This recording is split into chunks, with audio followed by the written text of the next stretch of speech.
So a lot of the times when you're trying to lose weight on a special eating plan, you can have deficiencies that occur due to rapid weight loss, because some of that could be water loss, and with that becomes electrolytes. So I want to kind of tell you the 4 main electrolyte symptoms that you could have, and we're going to debug it. Okay, and rather than tell you the symptoms, I'm going to tell you the 4 elements and then the symptoms that could be created. And some of these overlap, so you just need to understand them. If the person has low calcium, they will typically get cramps in their calves, legs, and feet. They will also get irritable, right? So they can be irritable and get twitching. They call that tetany, where you're getting a little twitching like that. Chronic cough, that's a calcium deficiency. And even depression and sleeping problems. But realize that it could also not necessarily be a lack of calcium. It could be that your pH, your alkaline acid levels are off too, because if the body is more alkaline from drinking more alkaline water or having digestive problems or acid reflux or all those things that which create an alkaline body, or adrenal issues which create an alkaline body, you can't absorb the calcium. The calcium plugs everything up.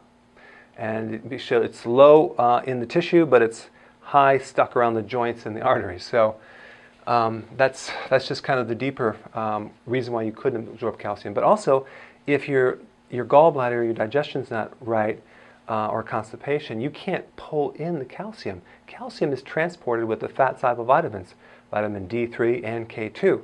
So that could be another reason why the calcium is low.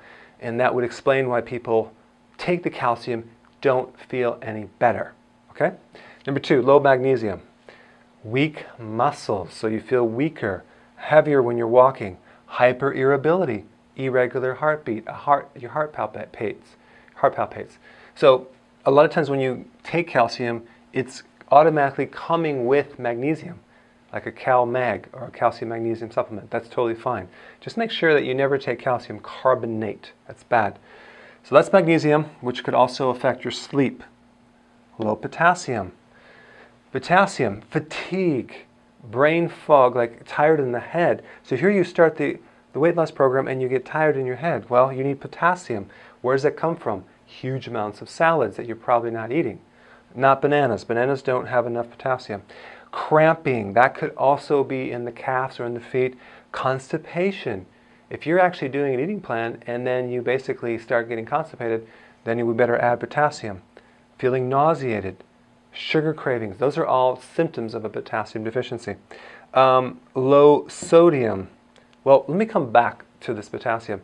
If you go to the doctor and get your potassium checked and it shows normal, that doesn't really mean anything.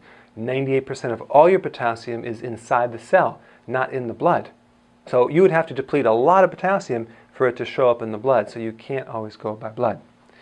Low sodium. And the sodium is what people are afraid of and they're worried about and avoiding, and salt. But if you're low in sodium, you will get headaches, fatigue, appetite loss, nausea, fuzzy thinking. So it's not a bad thing to take more sodium if you have those things.